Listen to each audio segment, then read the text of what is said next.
Well, welcome to Leo Arnold's in my ward. another presentation by Leo Lyman. He's been introduced a few times, and I'll just give an abbreviated version of that. Good. But we do want to point out that he was born in 1942. Too old to do this. Received a degree in history from BYU in 1966, and a master's degree from the U of U in 1967, and then a PhD from somewhere in California. University of California, Riverside. Okay. Has written the most recent biography of Amasa Lyman, and also a book about San Bernardino, which I've looked through a little bit. When I was writing an article for the newsletter, I called Leo, and he was very generous with his time and helped paint a better picture of Amasa for me. And I'll turn the time over to Leo. Thank you. Thank you.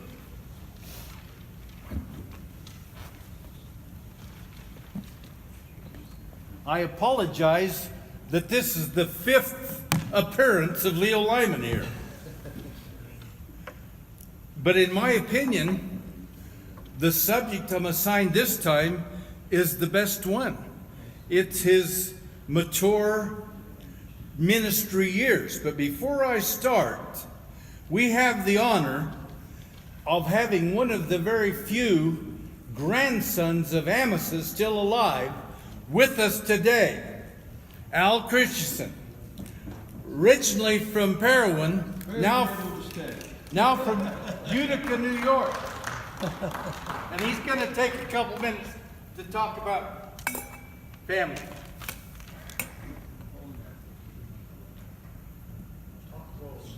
How is that, okay? Any objections? I can't see anything out there, actually.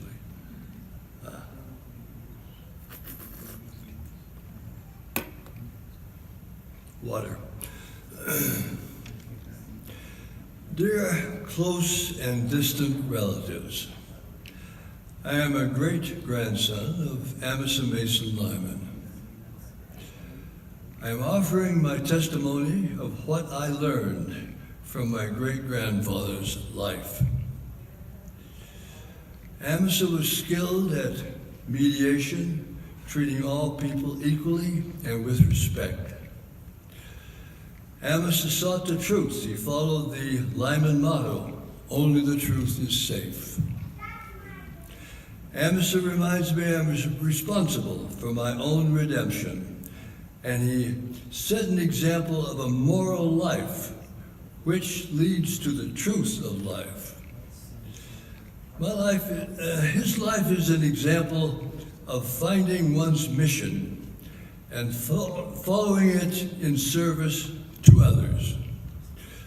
I learned from his life that seeking and following one's truth might require sacrifices, but it is only the only way to eventual joy. We are all left with our own view of Amasa's life. We are all free to decide what to adopt. For me, I am thankful for his example.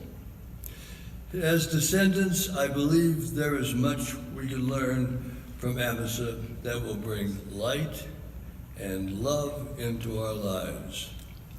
And as he did, may we pass that light and love to others. This is my prayer in the name of Christ. Amen. Thank you, Al. We've heard a lot about our ancestor.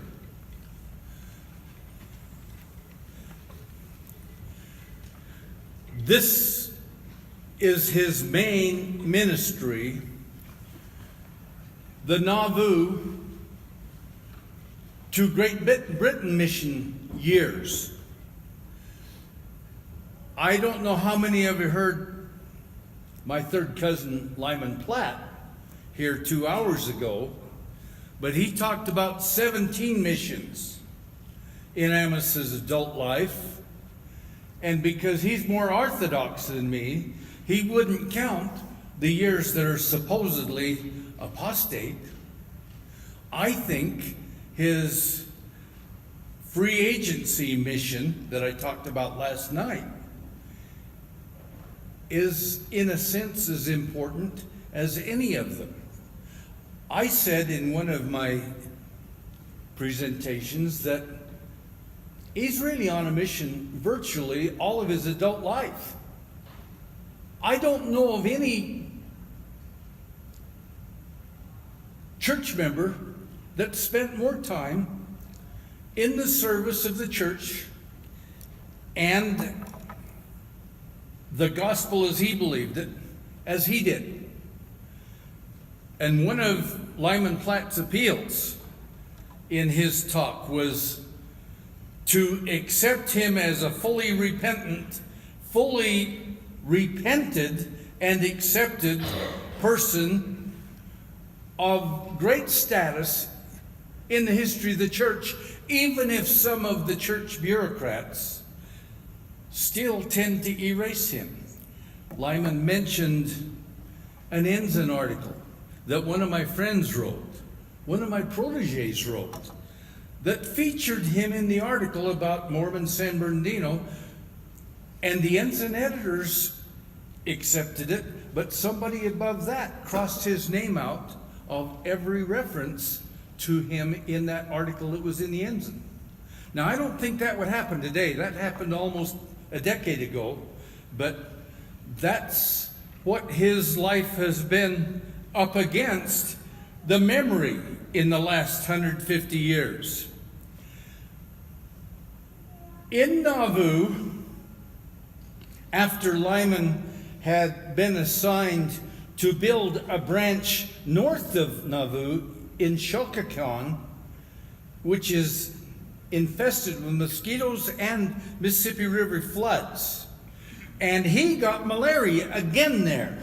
He almost died. And Joseph decided he couldn't survive up there. So brought him back to Nauvoo and called him to perhaps his most important position ever, which was in something some of you haven't heard of unless you heard Lyman's talk, the Quorum of the Anointed. Joseph Smith's organization, him as the head of the Quorum of the Anointed, Amasa Lyman as his counselor, along with William Law, who was then a very faithful church servant. And their assignment was to initiate those called to officiate in the Nauvoo temple that was being built, in the temple ceremonies, the endowment, men and women set apart, meeting weekly with the prophet to learn the memorized words that they need to know and the ceremonies and all of the procedures. And Lyman Platt said that the endowment took a lot longer then than it does now. But it hadn't been done in the restored church before. Work for the dead was not particularly an important part of the Kirtland Temple. So this is a new thing. And they are meeting almost weekly, learning the principles that eternal and required for salvation endowment and sealing for married couples demanded. As you know, Joseph didn't survive until the temple was finished. And neither did William Law as a faithful church member. He's out, an opponent of Joseph. So the only member of the Quorum of the Anointed that's continuing to function for almost 2 years is Amasa Mason Lyman. Now, cousin Lyman Platt asked the audience how that can be ignored in church history. Something that important. And it shouldn't be. But have you heard of the Quorum of the Anointed? There's a book about it. There was a master's thesis before that. We're not supposed to talk a lot about the temple, but I was able to do a chapter in here drawing on those two studies and Amasa, the records of Amasa in Nauvoo, especially after Joseph's martyrdom. And it's after that. That's June 1844. The temple isn't totally finished, but it's finished enough that our branch of the church claims that the endowment could be recognized by deity and participated in. The reorganized church, now what's it called? They said temple work was lost because the temple wasn't finished and they don't believe in it. And they and other groups that stayed in Nauvoo make up about half the 15,000 people that were in the Nauvoo area at the time. We only had half come west with the temple ordinances. They dedicated the temple, at least the part for endowments, and offered them to all who wanted them in the first months of 1846. But in between, Amasa Mason Lyman is preaching many sermons. Not very many have been recorded. They've been referred to. There really isn't a tabernacle. Most of the preaching is in the groves, not far from the temple, in the spring, summer, and fall. There's a 70s hall. There are a couple of Masonic buildings where they can have some meetings. Actually, as Lyman Platt discussed, and I won't go into in much detail, Amasa Lyman was in the Quorum of the 12 for 20 years, but it wasn't during the Nauvoo period. He was called to it toward the end of the Nauvoo period when Orson Pratt withdrew from the church in protest against Joseph Smith for a short time. And while he was out, Joseph directed senior apostles Brigham Young and Heber C. Kimball to ordain Amasa an apostle. But when at the end of that year, Orson Pratt came back, Joseph gave him back his position in the 12. So Lyman's the 13th apostle, and he's not in the quorum, and he doesn't participate in the apostles' meetings at the end of 1843. And Joseph said he would put him in the first presidency, and what he meant was the first presidency still has 3 people. He'll be a counselor to the first presidency, not a counselor in the first presidency. But by the next year, and there has also been a time when Sidney Rigdon was away, and Joseph wanted to replace him in the first presidency with Amasa. But Hiram convinced the conference audience to give Sidney another year to prove himself and get back on the track. And Sidney really didn't do that. And the other counselor was William Law, and he's out. So in Joseph's last year, he calls Amasa Lyman as a counselor in the first presidency. They had a general conference in April 44, which is 2 months before Joseph's martyrdom. And he was not sustained. He gave one of the sermons as if he were in the first presidency. Lyman Platt says he fully was, and I agree with that, and said it in the book, but he was never sustained. He also gave, you've heard of the King Follett discourse, which was a funeral sermon. It was given during that April conference, not by Joseph Smith, who was ill, but by Amasa Lyman, who was his right-hand person at that time. Why isn't that in the church histories? Because you don't talk about apostates. And Amasa was labeled as one, but he's not one now. And we need to forget that he was and not be embarrassed by that part of his life. And that was the main message that Lyman Platt delivered 2 hours ago.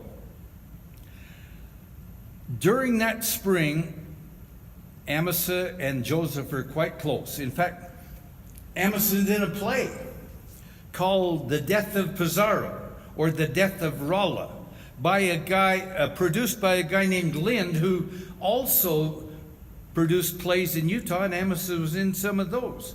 Joseph was there for one of those performances before Amasa, in his last talk with Joseph, was told to get more deeply into plural marriage. And then Amasa went on a mission to campaign for Joseph Smith for president, as 100 other brethren did. He was in Cincinnati when Joseph was killed. They came back. He still had to train people in that temple ceremony that was going to start being performed a year and a half later. And one of the interesting things I've found, there aren't verbatim talks about temple ceremonies and even training people in temple work. A couple of them there are public talks, but there's no transcript of them. But I have seen in the records senior apostles Brigham Young and Heber C. Kimball taking careful notes as Amasa Lyman is explaining the endowment and temple ceremonies. Now that probably deserves to be in some church histories besides my book and whatever Lyman Platt's writing now. It's the truth, but we erased him for a while, quite a long while, most of our lives. There are other things that Amasa Lyman did in Nauvoo. He accompanied Joseph speaking in outlying communities several times. And then they have to leave and move west. And it's not a good experience. And Eliza Partridge Smith Lyman kept the best diary of a trek through hell, the mud of Iowa, after the endowments early in 46, in March and April 46. I said the other night it was a mistake to leave the Mississippi River, the Iowa side, before the rains stopped, because it just wore them and their oxen and mules out, getting out to the other side of Iowa. And the grass hadn't grown yet. How long can you feed livestock bark from trees and limbs that are just getting green? A lot of people knew they should wait, but church history doesn't mention a mistake by Brigham Young starting that early. They had enough food. They didn't have everybody out of Nauvoo yet. Someone mentioned William Partridge yesterday. William Huntington, who married Lydia Clisby Partridge after Edward Partridge was dead. William Huntington was ordered to stay in Garden Grove, Iowa, to grow wheat and be the branch president, because Brigham confiscated the church wagon that he had been using to go back and rescue other people from Nauvoo. And William Huntington died that summer in Garden Grove, Iowa. His wife is buried in this town many years later, his widow, the widow of both Edward Partridge and William D. Huntington's second wife. But it was a very difficult thing, getting everybody out of Nauvoo, getting them out into safety. But the mud kept them from coming all the way to Great Salt Lake Valley, which they knew about from John C. Fremont's reports. And they certainly were going to locate there. They already knew that. Some of you have heard in the vignette about Paulina Phelps Lyman, that she was blessed by Joseph Smith that she would go to the Rocky Mountains. She was given that blessing when she was a girl. So it's not this is the place, a revelation that when they first see it, this is the place we recognize where we were supposed to go. But it's a year later, they had to stay at winter quarters in Council Bluffs because of the mud. And it slowed down the process. Some of them were going to go all the way that first year, and it never happened. And nobody has ever admitted that there was a blunder in that, but there was. And I'm not going to go any further into it. Amasa was not one of the leaders moving west. He went with the first company the next year, 1847, to go see the Great Salt Lake Valley. And there will be a couple companies go there that year. Most of the leading brethren will go there for a few weeks, and then they're going to come back and organize other companies to go the next year. At the end of 1847, Amasa does something that's very important backing Brigham Young, but we need to go back to Nauvoo after Joseph's killed. Sidney Rigdon comes back and claims he's the successor, the custodian of the church. You can't replace the prophet Joseph. They hold a meeting. There might be 8,000 people who attended outdoors early in August 1844. Brigham Young conducts the meeting. Sidney speaks all morning, and he's an eloquent speaker. And Brigham's smart enough to have a lunch break after he finishes. When they come back, he calls on Amasa Lyman to give the next talk about who should lead the church next. Amasa had been not only Joseph's counselor, the only one he had when he died, but one of his closest non-brother friends. Certainly Joseph was closer to Hiram and Don Carlos, and maybe even William Smith. But Amasa was one of the others that was closest to him, and Brigham acknowledged that when he's introducing Amasa. Amasa says, I know that Joseph recently, in the last year, has given the Quorum of the 12 all of the rights and the keys and the powers to govern the church. In fact, Wilford Woodruff later recalled Joseph expressed relief that all of the pressure's off of him. If something happens to him, the church can continue. Now, not everybody was convinced that the Quorum of the 12, led by Brigham Young, should be the successor to Joseph. But the half the church that went west did believe that. And Amasa backed it. He wasn't even in the Quorum of the 12. He was an ordained apostle that would come into the Quorum after that, but he wasn't in it when he made that speech.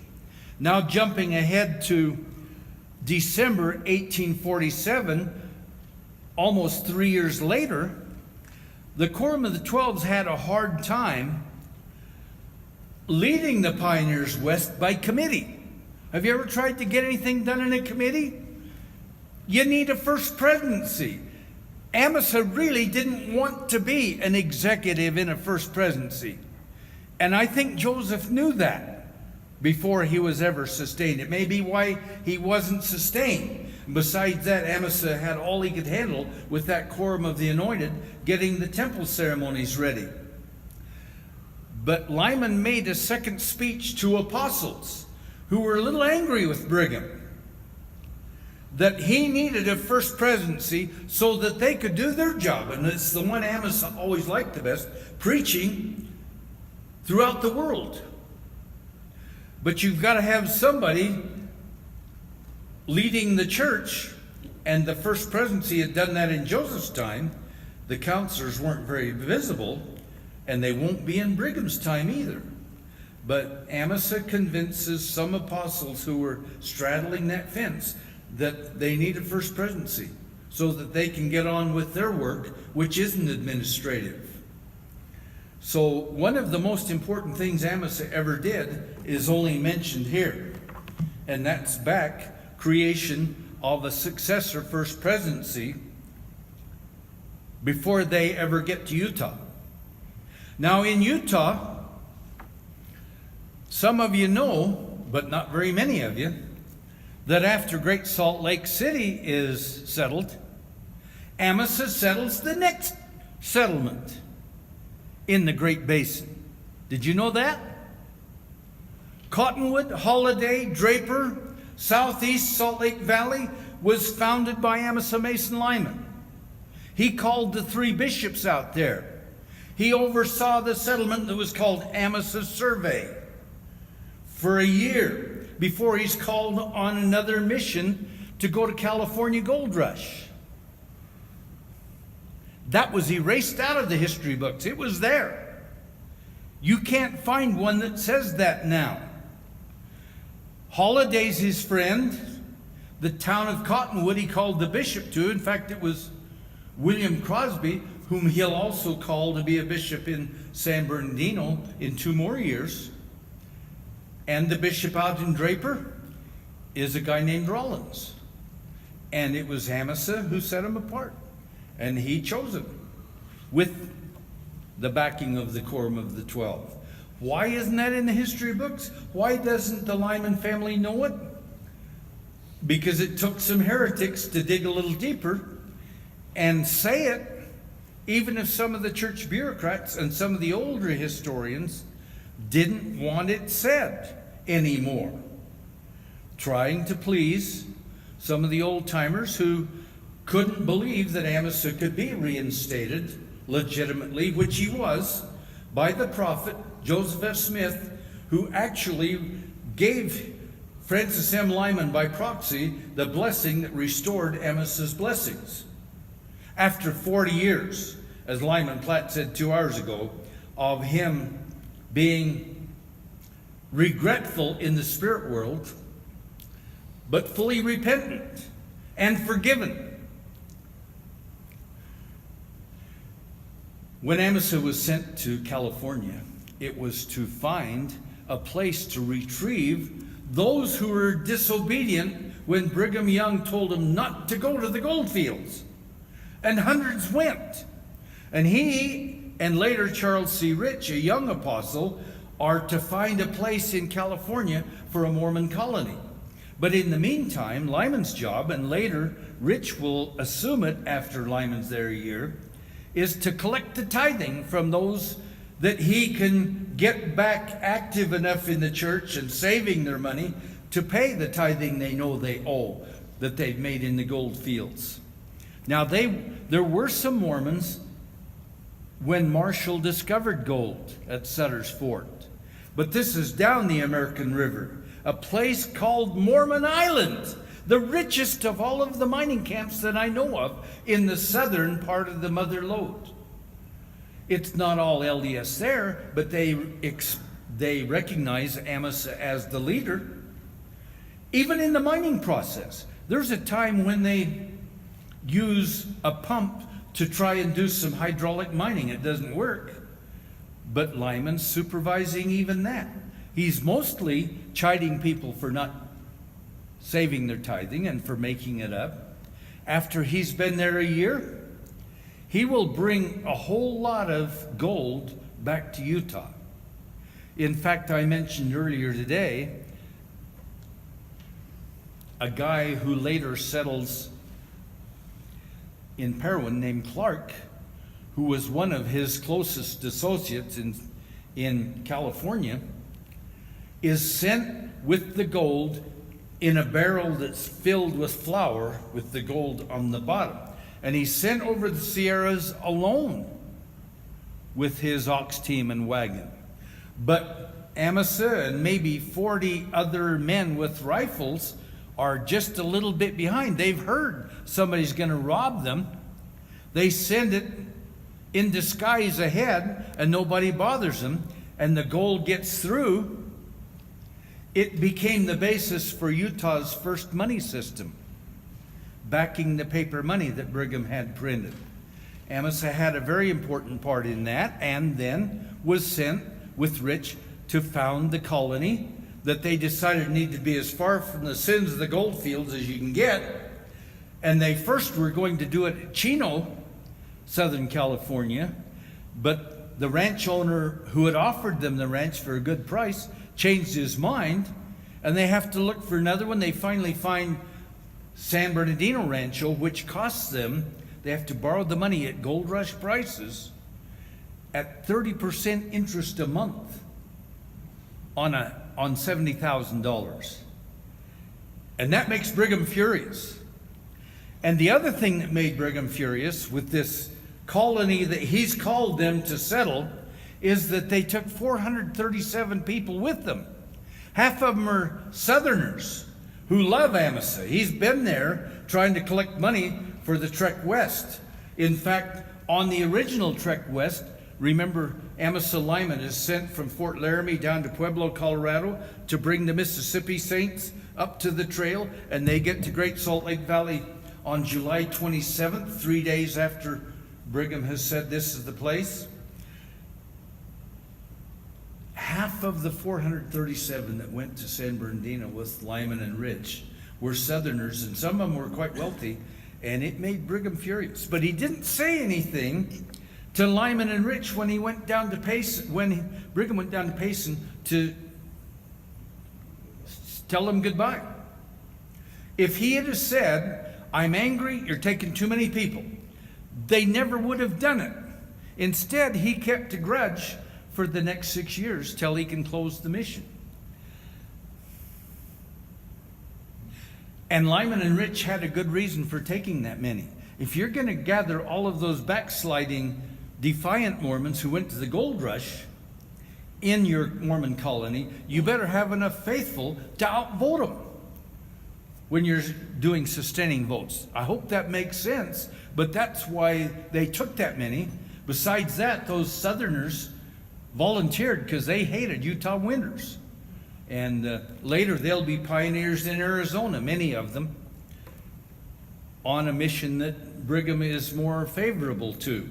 But Brigham never quite forgave San Bernardino, and when they came back to Utah, most of them settled in Beaver and Minersville and Fillmore and some places like that. He will chide them every once in a while in his sermons as he's traveling through the South.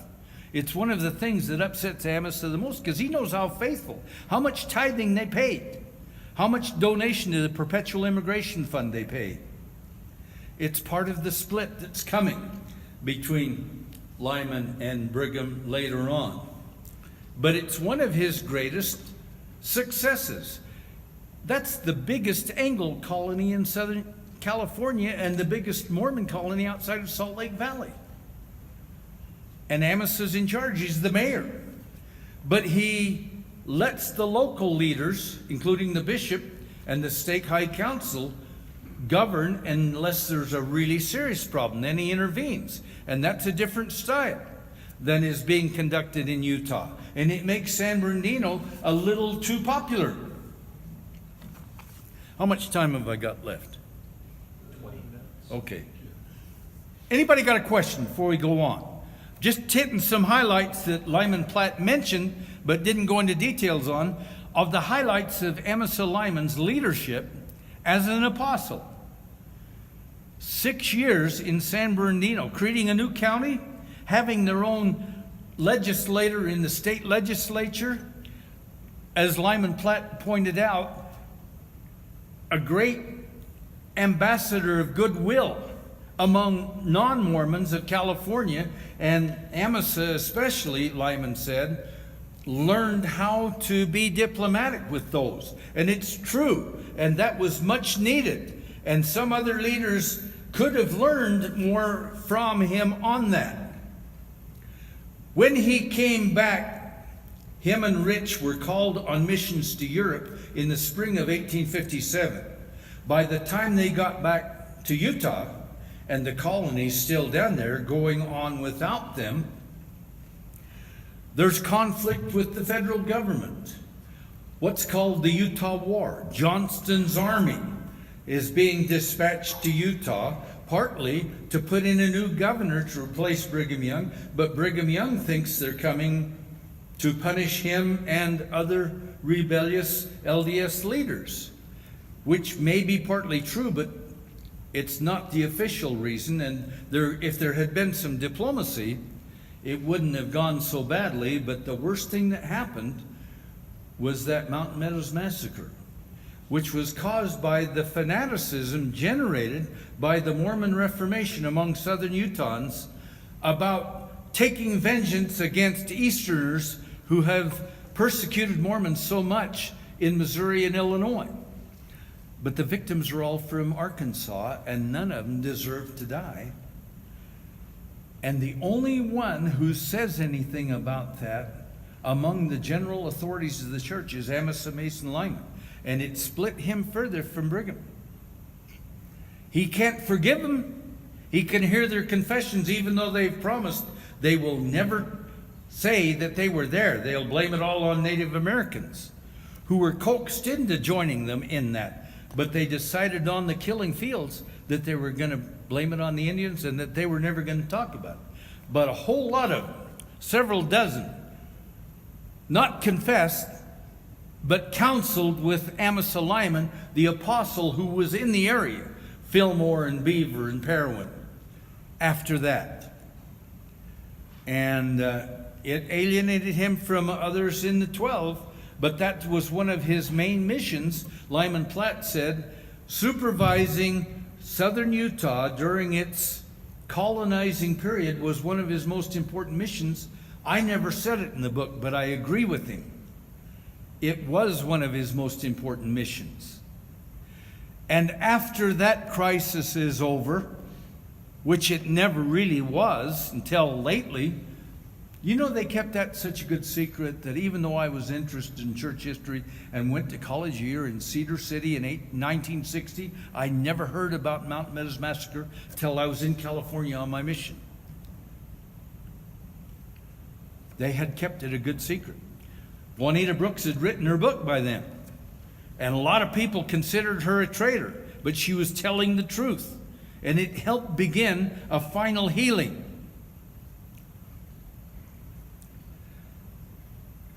After that, Amasa and Rich get to go on their mission to Britain.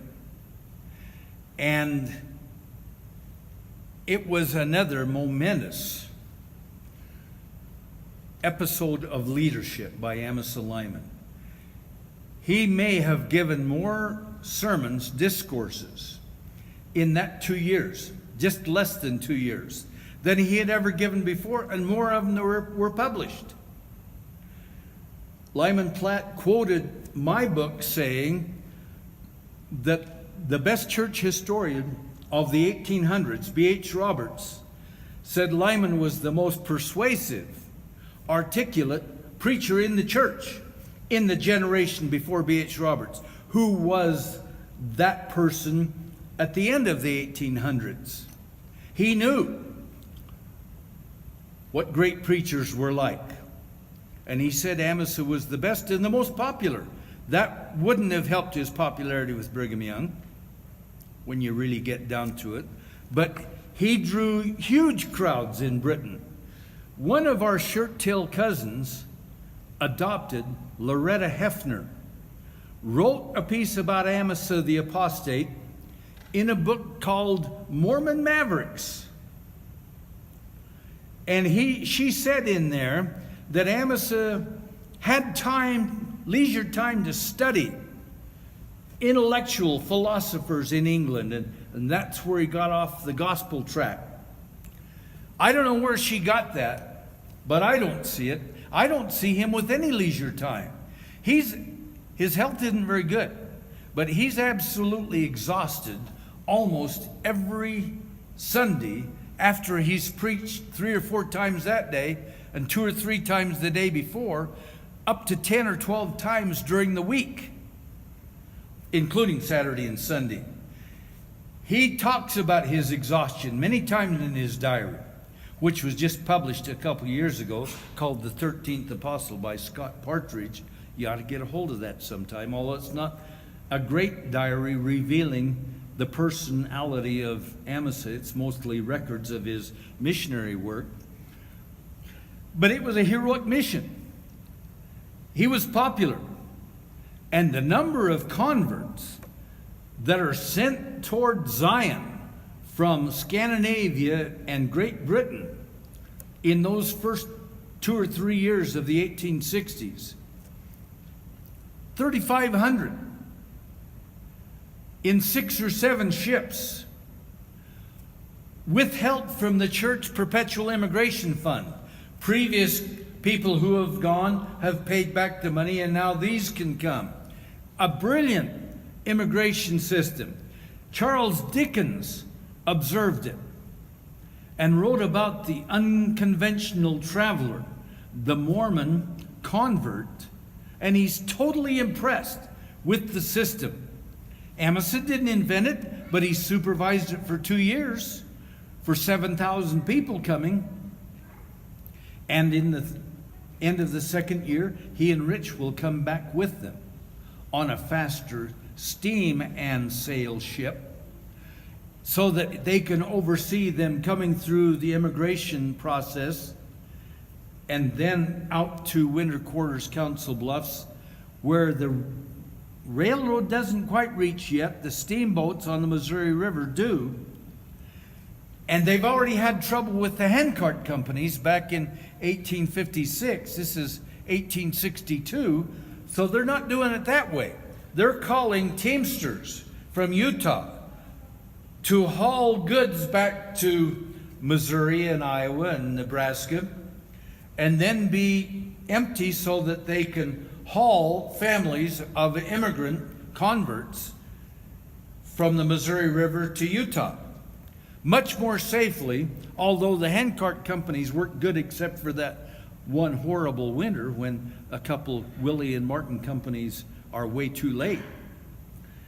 This is a good process, and Amasa supervises that.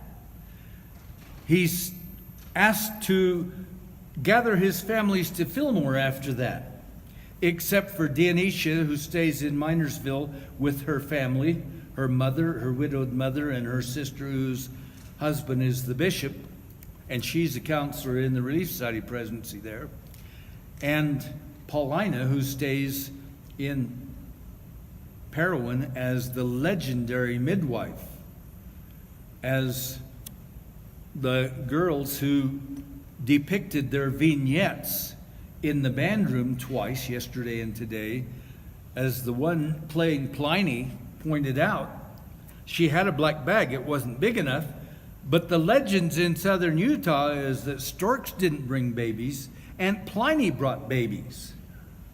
She was the most loved woman in southern Utah, and she's Amasa Lyman's wife. And not too many of you knew that. We're about finished. He still will be an active regional apostle for 5 years. But he did make a couple of sermons in Dundee, Scotland, where he stressed people earning their salvation more than he stressed Christ's atoning sacrifice, including the shedding of blood. And he admitted a couple times that he should have been more thorough in finishing the credit that he personally believed. And I've got a whole appendix in this book about what he read and wrote about the atonement. Anybody that says he didn't believe it is full of baloney. But he didn't say it carefully enough sometimes, and that left grounds. 5 years later, 1867, 7 years after he gave the speech in 62, 5 years later, Brigham Young assigns some apostles to analyze those. He's already done it. He's already ordained a 13th apostle. And they bring Amasa into a kind of an apostles' court. And for a while he concedes, and then the stubbornness takes over, and he goes back to his position that he hadn't totally embraced before. But his stubbornness led to his dismissal as an apostle in 1867. That's 3 years before he lost his church membership, when he decided to go on his last 18th missionary crusade in favor of free agency that Joseph Smith taught, instead of Brigham Young's more dictatorial manner, not so much in church religious affairs. Amasa conceded that the prophet has the right to do that, But Brigham was also controlling which store people shopped in, excommunicating some who shopped in a Gentile store, and deciding who they would vote for in politics. And Amasa is saying, that's not Joseph's doctrine of teach them correct principles, let them govern themselves. And he goes on a crusade to try and point out to people that they should defer to Brigham in religious affairs, but not in all affairs, as the Transcontinental Railroad is about to come to Utah. And he says that in several of the editorials he writes in the Salt Lake Tribune. I didn't put it in the book because the editors thought that was too anti-church. It was the truth, and Amasa was trying to get the church back on the track. In my opinion, he wasn't an apostate. The title of this book says, Amasa Mason Lyman, Mormon Apostle and Apostate. There was supposed to be a question mark after that word, and they chickened out on that. And I've always regretted having the University of Utah publish it because of that question mark that they left off. The book points out that he hasn't apostatized, that he's on a crusade that's maybe too personal with Brigham for a couple years. As Lyman Platt pointed out, he advises his brother-in-law to stay with Brigham. He can't be too far away when he does that. And it took 40 years and 3 times by the new apostle Francis M. Lyman. After Amasa has been out of the church for 40 years and dead, buried in a black suit, not temple clothes, when finally, after 2 earlier tries with Lorenzo Snow and Wilford Woodruff as prophets, he finally accompanies Joseph F. Smith to Oak City for the funeral of one of Amasa's former wives, who's divorced him in the temple, Carolyn Ely Partridge Lyman. At her funeral, I think in 1908,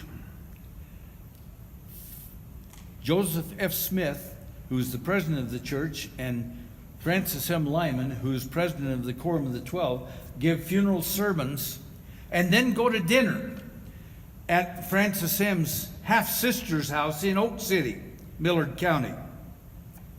And at that dinner, another sister recounts her dream, where Amasa says, I'm tired of being in the black suit and being separated from my family by this chasm. And Joseph F. Smith says, Marion, which is Francis Marion's common name, maybe your father suffered long enough. We'll see what we can do. He's reinstated with all of his blessings and all of his status, except for a few people who erased his name out of the Ensign article 10 years ago. He's got it back, and we need to accept that and love and admire and follow the example, not in leaving the church, but in living their life that Amasa Mason Lyman set for us. We can be absolutely proud of him and honor him, and maybe even read a heavy book. Although I don't have any to sell you, you can get them from University of Utah or Amazon. I appreciate your attention. I'm tired. This is my 5th talk in 2 days, and I'm glad I'm finished, but I will answer any questions anybody has. Anybody? Say it again. I'm exhausted. And you're exhausted listening. So maybe we're finished. But if anybody's got a final question, I'll answer it. I don't think that's for me. Thank you very much. There is one? Okay, what is it? What's the question? I've got a statement. Okay. Amasa built a lot with the Gentiles Yes, down in San Bernardino Yep. and in England. that's right. And learned how to do it. And how did the Gentiles usually take the Savior's covenant or the Savior's atonement? It's by grace. Yes. Grace. And he was against that. And he emphasized the other side. That's right. But he agreed on both sides, but he saw where the emphasis needed to be. That's right. And But that's why he was preaching that. that's right. But he also believed that Christ's grace is important, even for us. We don't stress it enough. But they stress it too much and not works at all. Thank you very much.